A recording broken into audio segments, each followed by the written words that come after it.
Welcome to kinser'skeep and Merry Merry Christmas. 'Tis the season for decorations, gift giving, and roast beasts. I've been missing Christmas markets in Europe, so we've decided to make mulled wine. Yeah, let's warm up that inner Scrooge. Bah humbug. But first, let's start with some history. As far back as 20 AD, the Romans made mulled wine to save any extra wine that was starting to turn. This was called conditum paradoxum and was made by boiling red wine, honey, dates, and spices.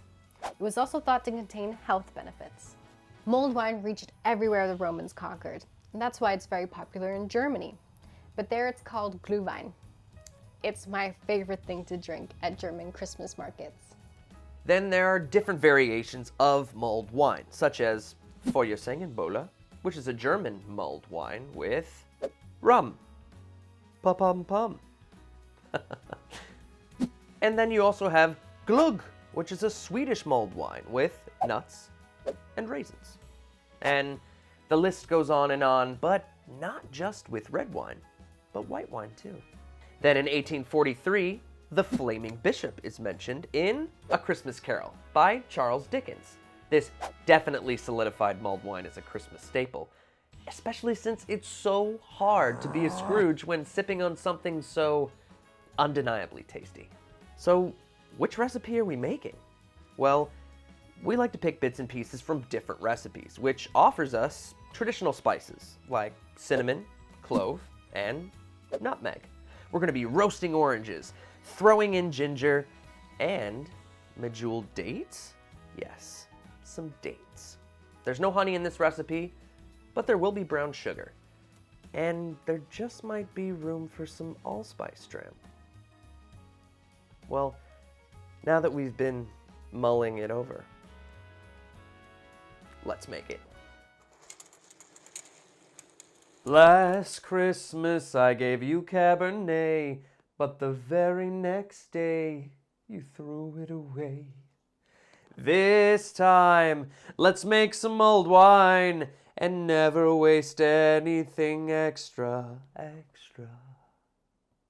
It's almost Christmas, and if you're looking for an easy way to get in the spirit, you found it. Mulled wine. Here's a list of all the ingredients you'll need to make it. Now that we know everything that we need, let's preheat our oven to 350 degrees Fahrenheit. Perfect. Then we'll grab 4 large navel oranges and stud them with 6 cloves apiece. When you're done, they should look something like this. Put them on a baking sheet, don't forget the parchment paper, and we'll put those in the oven for just under 80 minutes, or until they've changed color.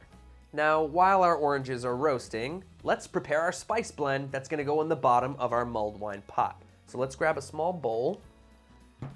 Ta-da! And then we're gonna start by adding 4 sticks of cinnamon, 5 whole cloves, 7 cracked green cardamom pods, a half a teaspoon of ground nutmeg,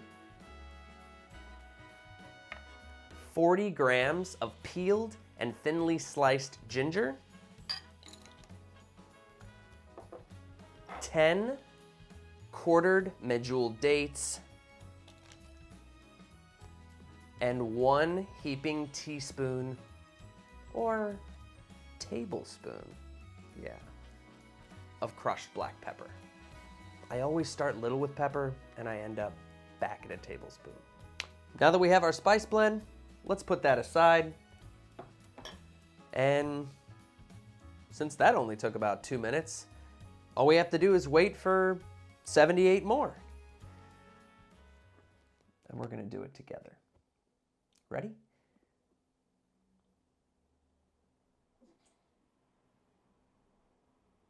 Just kidding. I'll see you soon.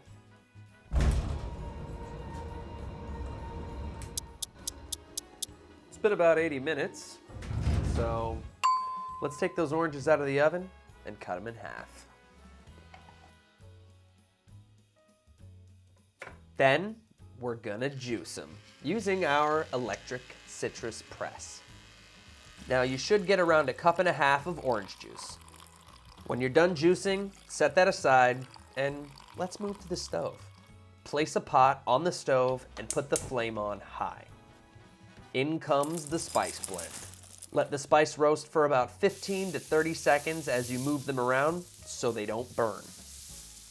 Now let's quickly pour in the orange juice and cook it with the spices for 5 minutes until it starts to change color and the dates begin to break down. When 5 minutes is up, add 1 ounce of St. Elizabeth allspice dram and quickly stir before adding your first bottle of wine. Now, you can use any red wine you'd like, or whatever you have left over. I know some traditional recipes ask for a Bordeaux or a Merlot, but we're gonna be using Apothic Red, mainly because my family loves it, especially around Christmas. This blend consists of Zinfandel, Syrah, Cabernet Sauvignon, and Merlot. There's also hints of spice and vanilla and even mocha. Oh, and it goes for about 10 bucks. What a steal. Next comes our bottle of port. Now, for those of you who don't know, port is a fortified wine, usually from Portugal.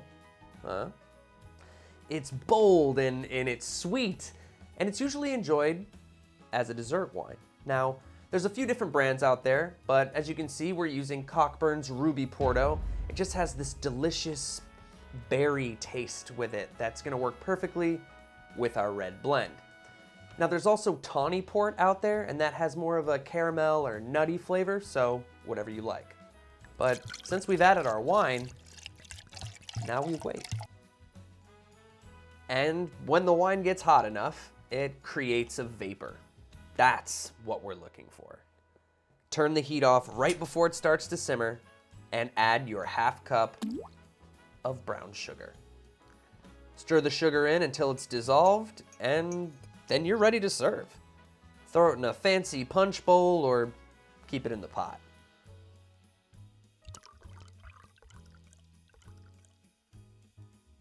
Garnish with an orange slice, star anise, and a cinnamon stick.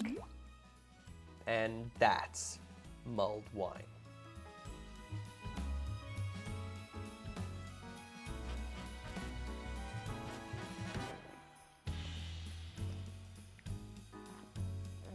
How's that? Now all that's missing is a Christmas market.